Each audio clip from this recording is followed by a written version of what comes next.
Hello, I'm Jackie Morreale, the host of Wisdom for Wannabes, a new podcast series that seeks to discover wise words in business, beauty, and betterment. It is my pleasure to introduce our featured guest for today, Dr. Roy McGriff, Ed.D., who is here to tell us about his journey in education as well as martial arts. Yes.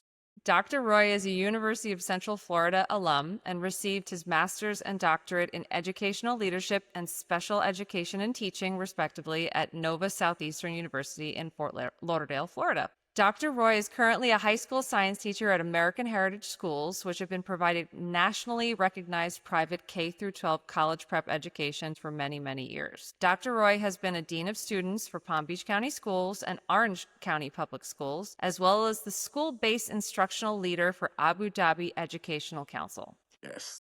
In his spare time, he has any of that. Dr. Yes, I Roy know.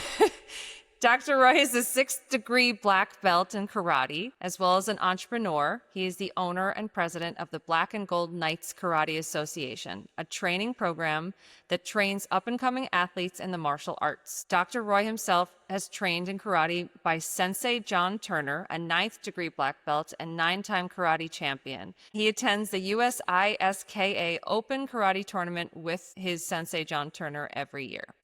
Other than that, Dr. Roy is a super down-to-earth, high-achieving, highly motivated human being that just exudes positivity and growth in all areas of his life. Dr. Roy, I want to be Yes. better at education. I want to learn from you. Thank you so much for joining us today.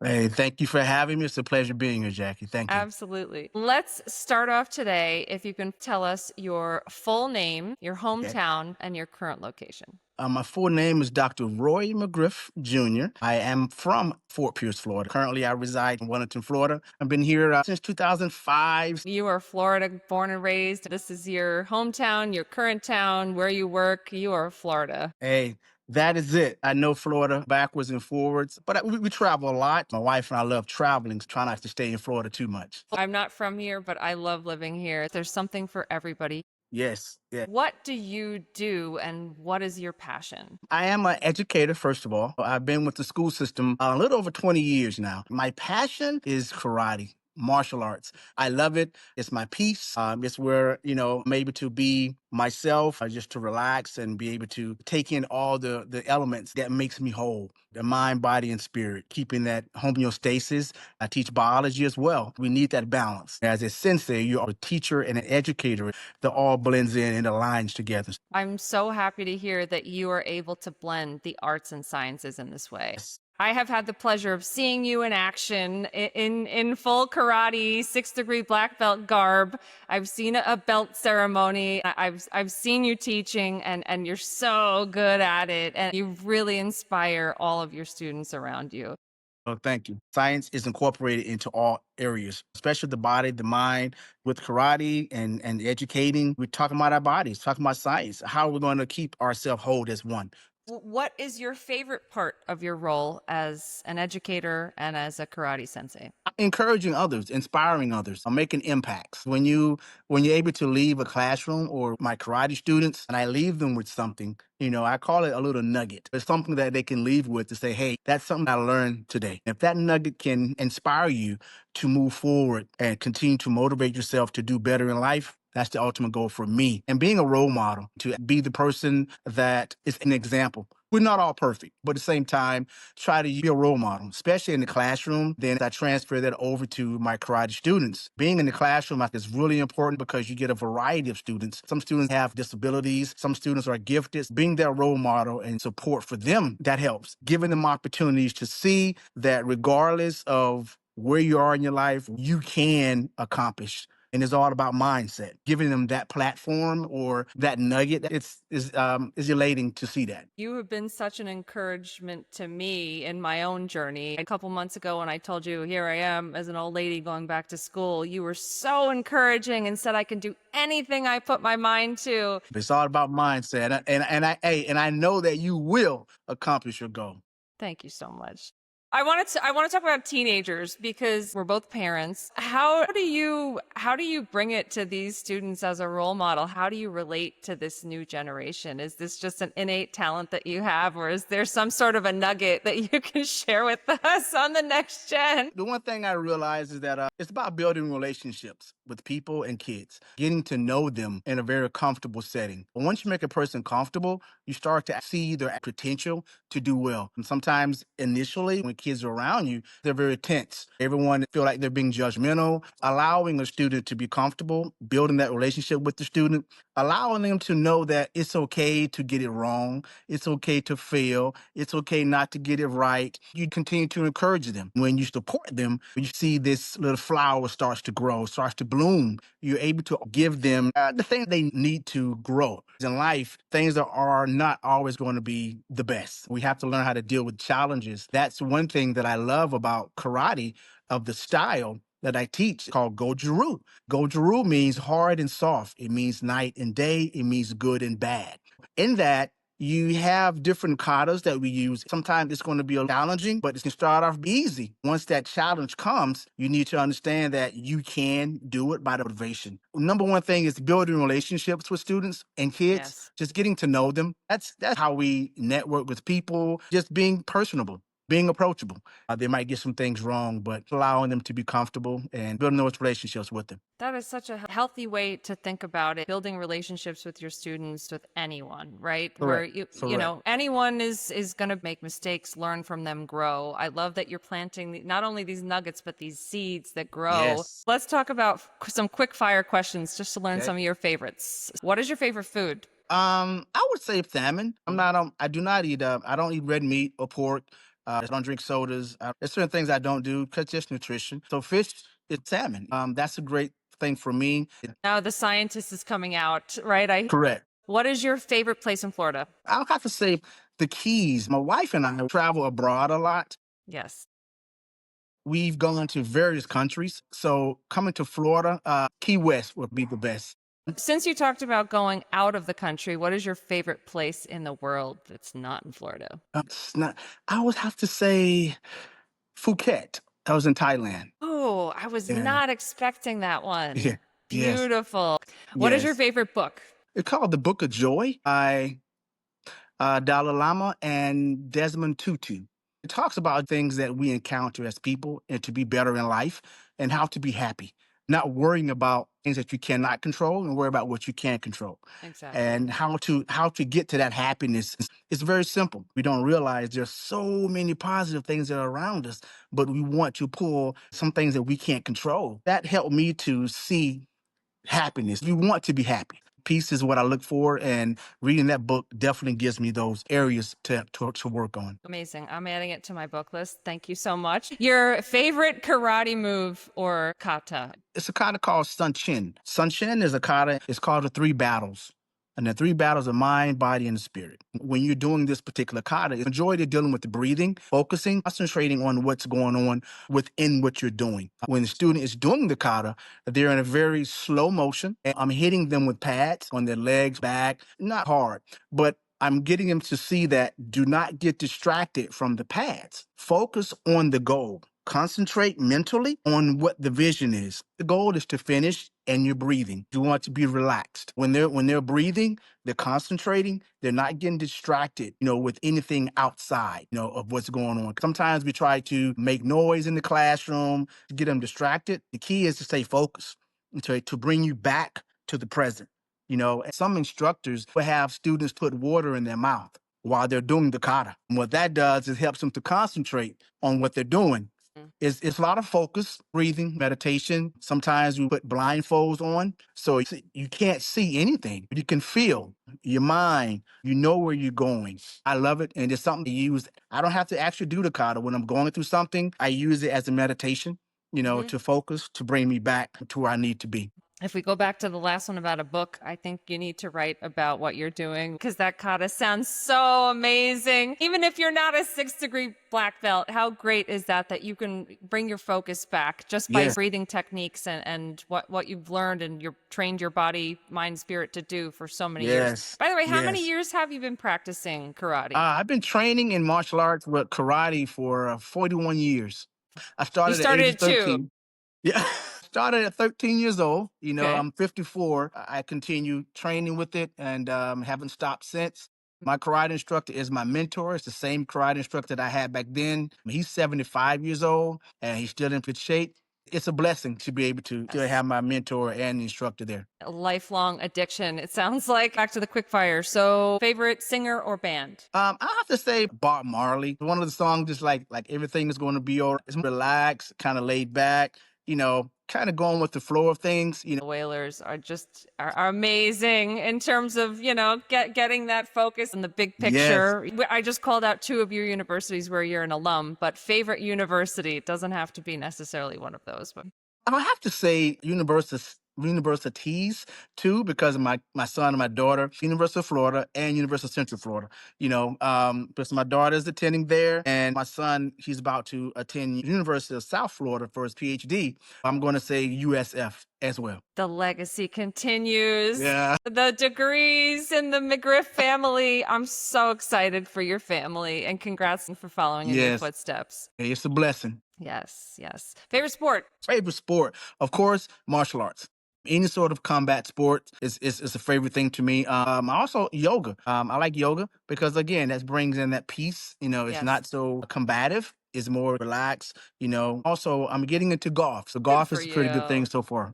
Do you have a quote, whether it's from yourself or Bob Marley or any quote that inspires you? Lift as I climb. So what I mean by that is, bring someone else up as I go up the ladder. I have adults that consider me as their mentors. Whatever that I can do, whatever I can say to lift them and just bring them up. We all need that encouragement as I go up. I'm gonna lift you up and give you encouragement to be better than you want to be. I'm part of a fraternity, Omega Psi Phi fraternity, and we do a lot of mentoring with kids. That was one of our kind of models to continue to inspire me as well. Are you still involved with your fraternity? 100%. It's a great brotherhood.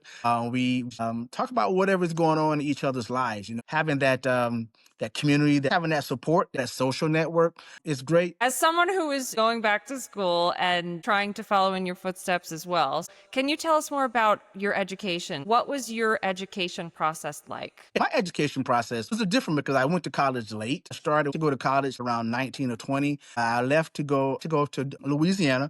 It was a school called Southern University. I went there for maybe a semester and I couldn't afford it. I had to come back. I came back to Florida, or my hometown. I ended up going to a community college and ended up getting my 2-year degree from there. Then I was moved on to Orlando to UCF. At that time, I was working in a youth facility for behavior kids. I was working overnight, and then in the mornings, I would go to class at UCF. So I'm an adult in class with all these young kids, but it was okay. I eventually graduated in speech and language pathology. Once I graduated, I ended up getting a job in Orlando at an alternative school where there's youth were having problems. With my background of working with students, it was a great opportunity for me. I jumped in there. I ended up being a supervisor or dean there as well. Then, as I kept moving up, they moved me to Palm Beach, and they said, "Hey, we want you to open up another school." So I ended up coming to Palm Beach, and that's what brought me here. We opened up another school. Then at that time, I got my master's. I was going to school and working, and then eventually I went on and got my doctorate. It's been a journey. It's not easy. You make it look easy because you have such a great attitude about it. And it's really about the growth and you're helping Yes. people as you're climbing. So, wow, those kids in Orlando and Palm Beach County are so lucky to have you. So Yes. glad that this is where you ended up. So Yes. so you obviously have this calling to help people and kids, especially at-risk youth. So what inspired you to study education? Did this start in Louisiana or while you were working as an adult and taking classes at UCF? Both my parents were retired educators. So it was in the blood, in the DNA. Seeing them being in education and the students and the kids that they've impacted in their lives. My dad was a baseball coach, football coach. My mom taught first grade through third grade. Both my parents have impacted kids even today. My dad passed away quite a few years ago. My mom is in a facility right now. People still talk about them today, how they impacted their life. Seeing that, geared me in that direction. Sometimes you don't realize what your path is going to be. You think it's going to be in one way, but God's plan, it can take you in different direction, but you're still helping others. You're making an impact. But my parents, I'm sure that's where it started for education. I always tell my own children, you can never, ever replace your first grade, your second grade, your third grade teacher. You can never replace that person who sparked your interest in biology, sparked your interest in karate. That person leaves a legacy, makes a difference every single day, even in Yes. little baby steps that they move towards. And even if they inspire one person to do That's something it. differently, that's it. That's Exactly. it. That's it. I'm telling you, that is the key. If you can make an impact in one person's life or one kid's life, your job is done. You have fulfilled that goal. And when you know that you have helped people along the way and seeing that your little nuggets have helped those move on to do better, that's the most gratifying thing in the world. What advice would you give to someone looking to start a new graduate school journey? So, number one, be committed, be disciplined, be consistent, be open minded, be a sponge. As I tell my kids, learn how to be malleable, be flexible. You have to adjust.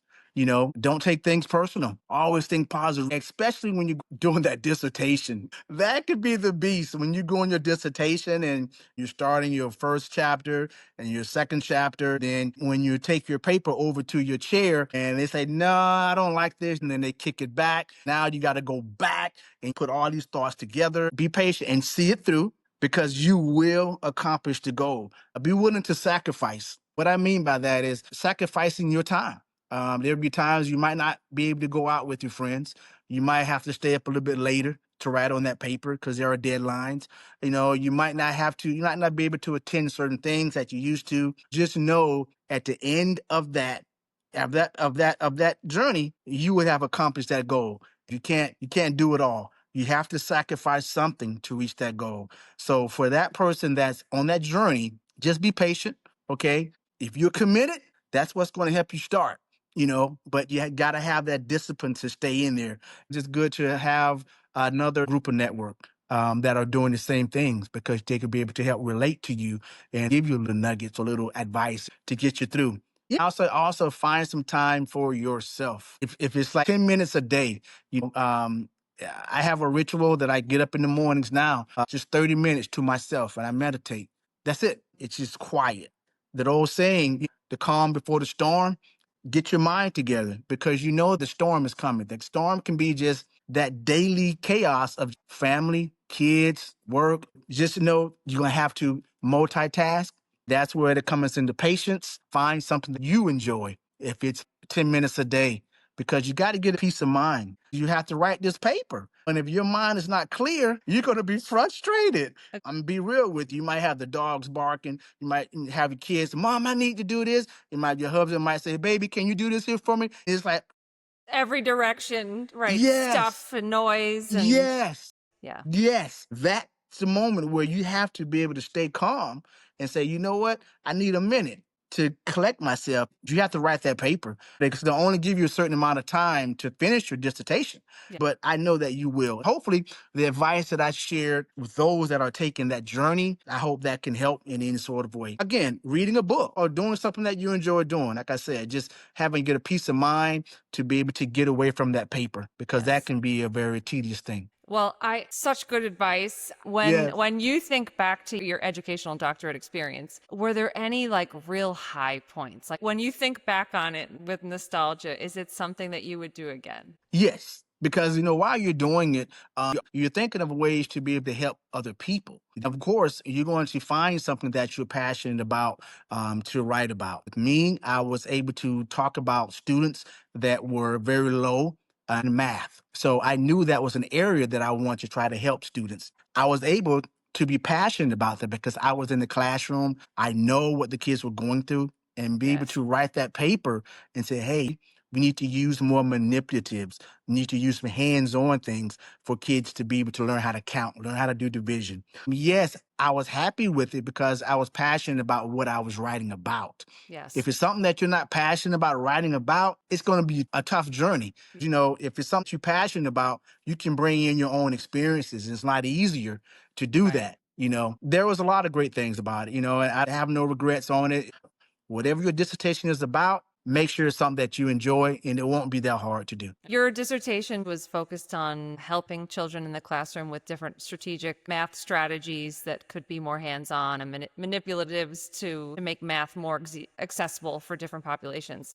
Exactly. And with that, I tap in reading as well because we know if a kid can't read by the third grade, that kid is usually going to have some behavior problems. And research shows if you're not really educated in that way, those kids, they're going to eventually turn out to have behavior problems, not being able to do certain things in the classroom. Kids act out. When you give a kid an opportunity to give them confidence in something and they feel confident with it, they calm down. Because Yes. now I have something that's tangible. I can hold on to it. I can do this now. I feel confident in myself. When you don't have any confidence in an environment that others around you are performing better, that causes anger and frustration. Mm. So kids act out. So I knew that working in a behavior facility, I worked with kids like that. They had anger issues, violent issues. Level 10 programs I worked in where kids were shooting, fighting, stabbing because they were angry. 90% of them could not read. These were 17, 18-year-old kids, and they couldn't read kindergarten books, very basic stuff. It's frustration. That was my area, just to be able to help them to give the tools that they need. That was gratifying to me. I'm so happy to hear you say that. I know a little bit about the Exceptional Student Education Program. I love that your educational doctorate is focusing on those special populations that have needs that haven't been addressed Correct. and the outcomes of them and how you can still change. You can leave that nugget and plant that seed to make Right. that person's life different. They just have to Correct. want it. And Correct. it's so interesting that, you're able to see that in the classroom and then act on it with your paper direction and now in the classroom and how you teach and how you're leading students. It's Oh, yeah. incredible. Definitely. It all aligns together. That's why I love karate.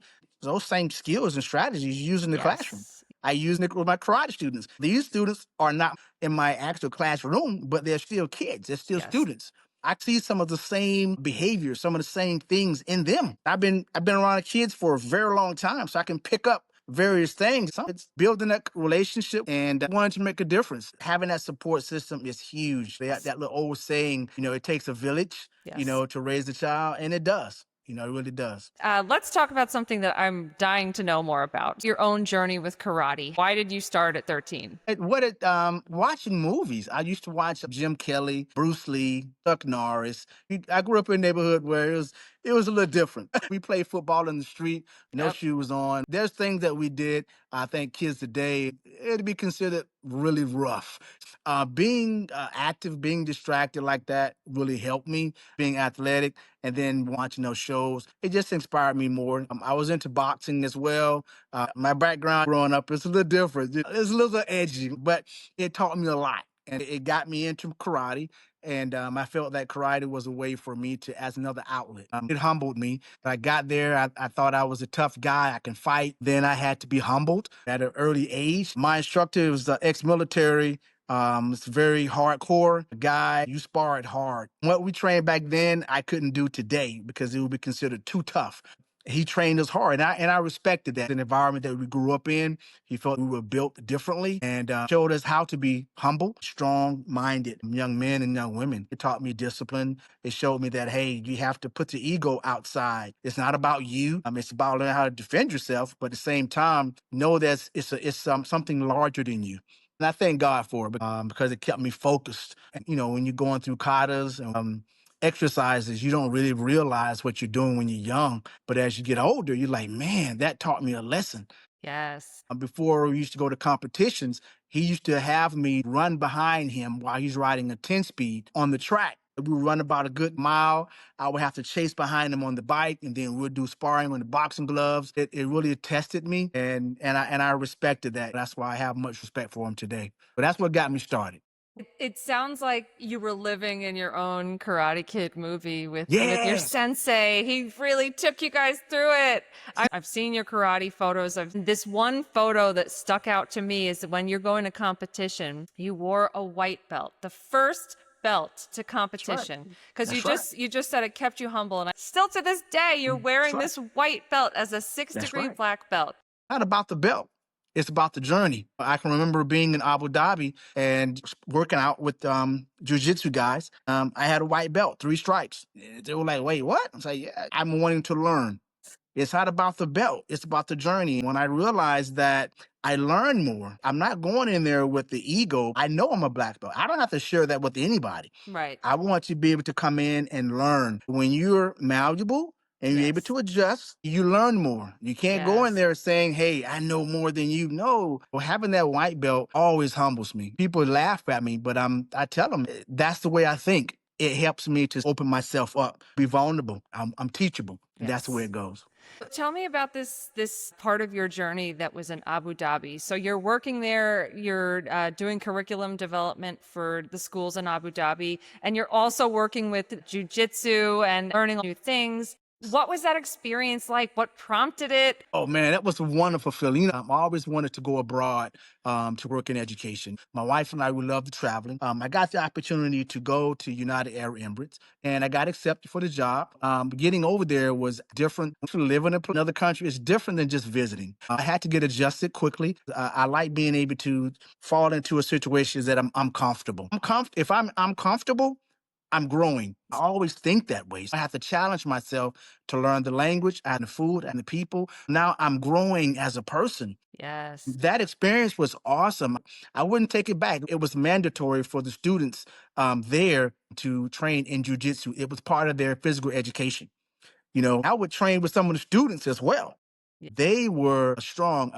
They have the largest Abu Dhabi Jiu-Jitsu tournaments in Dubai.